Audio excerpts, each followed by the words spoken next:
তো দুটো আছে, আরো একটি, মোট তিনটি রণতরী এখন ইরানের তিন দিকে সেট করার জন্য কাজ শুরু করছে আমেরিকা।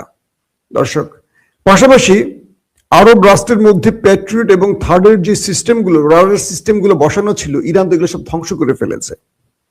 এবার সাউথ কোরিয়া থেকে আমেরিকা তার থার্ডের প্রতিরক্ষা যেই সিস্টেম সেটি চেয়েছে। সাউথ কোরিয়াকে বলছে, তোমাকে যে আমরা দিয়েছিলাম থার্ড প্রতিরক্ষা সিস্টেমটি, এটি আমাদেরকে দাও, আমরা প্রচুর পরিমাণে ধোলাই খেয়ে আমরা সোজা হয়ে গেছি, এখন আমাদের রক্ষার জন্য তোমাদের থেকে লাগবে।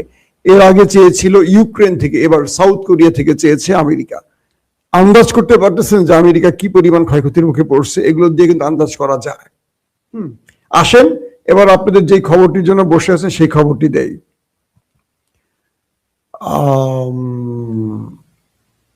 ইরানের সবচেয়ে গুরুত্বপূর্ণ একটি গণমাধ্যম তাসনিম নিউজ, তারা আজকে যে বিষয়টি শিরোনাম করেছে, নেতানিয়াহু ওপারে চলে গেছে অথবা গুরুতর ইনজোর্ড, মানে খুব বাজেভাবে আহত। আমি শুধু তাসনিম নিউজ নামিয়ে জন্য নেতা কাকুর বাড়ির গণমাধ্যমগুলোকে একটু যাচাই করলাম। ইসরায়েলের অনেকগুলো গণমাধ্যম দাবি করেছে যে নিউজটি কাছাকাছি, অর্থাৎ নেতানিয়াহু একজন মারা গেছেন। তারা বলছেন যে এই নেতানিয়াহু না, তার ভাই ইদু নেতানিয়াহু, ইদু। কিন্তু তারা অস্বীকার করছে না যে মারা গেছেন, মানে মারা যাননি এটি তারা বলছেন না।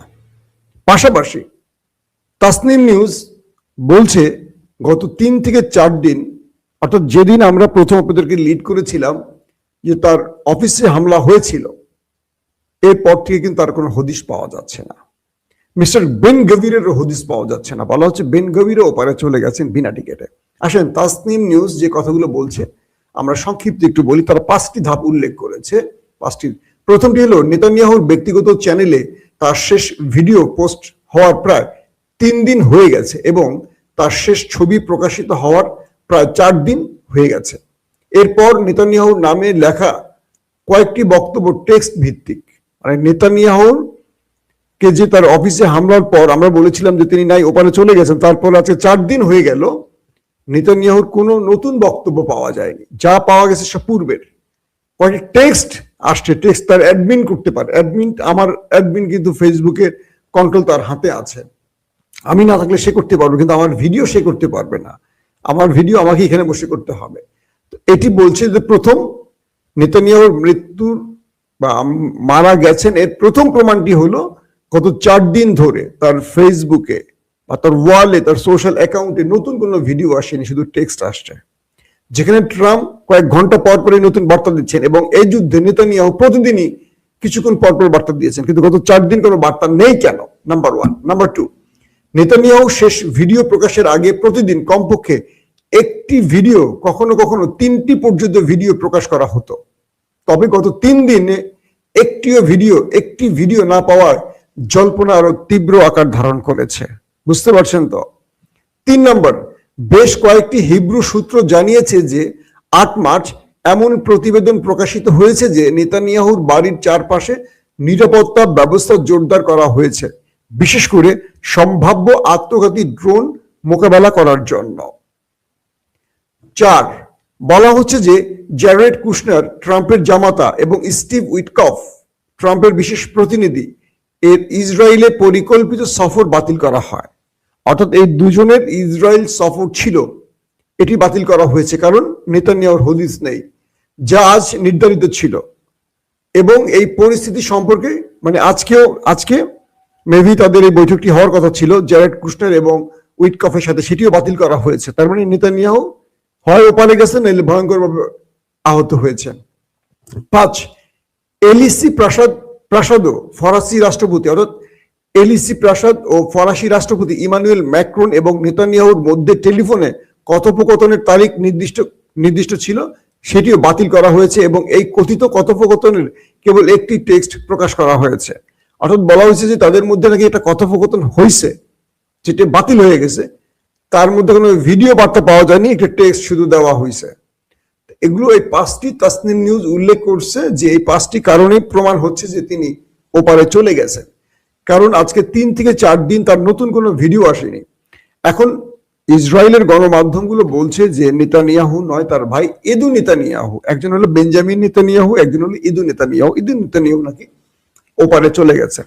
তবে সম্ভাব্য ইসরায়েলের যে গণমাধ্যমগুলো এই খবরটাকে মিথ্যা বলছে না, এটাকে উড়িয়ে দিচ্ছে না, কিন্তু তারা ঘুরিয়ে পেঁচিয়ে বলছে, কেন যেন মনে হয় সামথিং ইজ রং।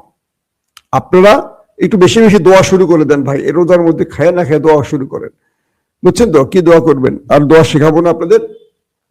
এখন নেতা কাকুর অবস্থা কিভাবে জানবো বুঝতেছি না, বাট নেতা কাকুর বিষয়টি এখন থেকে, আজকে থেকে ধরেন জোরালো হবে, প্রকট হবে। তিনি যদি বেঁচে থাকেন তিনি মিডিয়ার সামনে আসতেই হবে, কারণ ইরানের গণমাধ্যম দাবি করে বসছে তিনি ওপারে চলে গেছেন। সো তিনি যদি থাকেন আজকালকের মধ্যে, কয়েক ঘন্টার মধ্যে তিনি তার ভিডিও বার্তা পাঠাবেন। এআই না, এআই ভিডিও না, ডাইরেক্ট ভিডিও আসবে। আর যদি তিনি না থাকেন তাহলে এটাকে আমরা আগামী কয়েক ঘন্টার মধ্যে বুঝতে পারবো কি ঘটতে যাচ্ছে। শুধু এটি নয়, ইসরায়েলের এই যুদ্ধের সবচেয়ে ভয়ঙ্কর ব্যক্তিটি, নিরাপত্তা মন্ত্রী, সিকিউরিটি মন্ত্রী বেন গাভির, তিনিও নাকি ওপারে চলে গেছেন। যদিও ইসরায়েল বলছে তিনি গাড়ি অ্যাক্সিডেন্ট করেছেন, বাট খবরে বলা হচ্ছে যে তিনি ওপারে চলে গেছেন। যদি এটি সফল হয় তাহলে ইরান সাকসেস, কারণ ইরান তার সর্বোচ্চ নেতাকে হারিয়েছে, ইরান তার সর্বোচ্চ নেতাকে খাবে, এই টার্গেট বা এই ঘোষণা ইরান দিয়েছিল। গত রাত থেকে আজ অবধি আমরা বাংলাদেশের বিভিন্ন সংবাদ মাধ্যমে শুনতে পাচ্ছিলাম যে নেতানিয়াহু আর বেঁচে নেই। প্রকৃত বাস্তবতা কি দেখুন, নেতানিয়াহু তিনি বেরিয়ে আসলেন, সংবাদ মাধ্যমের মুখোমুখি হলেন এবং বললেন যে তিনি মারা যাননি, তিনি ধ্বংস হয়ে যাননি, তিনি বেঁচে আছেন এবং যুদ্ধ এখনো শেষ হয়নি। তাহলে বাংলাদেশি মিডিয়াগুলো যে প্রোপাগান্ডা ছড়ালো, ভুলভাল তথ্য দিল বিশ্বস্ত মেইন স্ট্রিমগুলো, সেখান থেকে আমরা সংবাদ উপস্থাপন করার চেষ্টা করেছি। এই যে একটা সংবাদ আমরা পেলাম, এদিকে কি হলো আসলে? এদিকে মূলত ইরানকেই আরো দুর্বল করা হলো, বারবার ইরানকে জয়লাভ করিয়ে দেওয়া হচ্ছে বিভিন্ন মিডিয়ার মাধ্যমে। এগুলো আসলে ইরানের জন্য ক্ষতিকর। ইরান একাই লড়ে যাচ্ছে, ইরানের কোনো সঙ্গী নেই, সাথী নেই। যতই বলুন চীন, রাশিয়া কিংবা উত্তর কোরিয়া তাদের সঙ্গে আছে, কিন্তু প্রকৃতপক্ষে কেউ ইরানের সঙ্গে নাই। ইরান একা, এবং এই যুদ্ধে তারা শেষ পর্যন্ত জয় হবে তাদের কঠোর মনোবলের কারণে। আপনারা জানেন যে ইরানকে অত সহজে স্থল যুদ্ধে হারানো সম্ভব নয়, তাই কোনো যুক্তরাষ্ট্র বলুন আর ইসরায়েল বলুন, কেউই এই ইরানে আক্রমণ করতে যাবে না। তাহলে এখন কি উপায়? এখন শেষ পর্যন্ত যুক্তরাষ্ট্র অবশ্যই তাদেরকে এই যুদ্ধ থেকে পরাজিত বরণ করে ফিরে যেতে হবে। কিন্তু ইসরায়েল ইহুদি জাতি কিন্তু সহজে ইরানকে ছাড়বে না, তারা লেগেই থাকবে, মুহুমুহু হামলা করবে। আপনারা দেখেছেন যে ফিলিস্তিনির সঙ্গে কিভাবে ইসরায়েল বারবার চুক্তি করে, যা যুদ্ধ করবে না, শান্তি চুক্তি করে, আবার সেই চুক্তি ভঙ্গ করে তারা হামলা চালায়। নাফরমান ইহুদি জাতি কথায় বিশ্বাস রাখতে পারবে না বিশ্বের আন্তর্জাতিক যে সংস্থা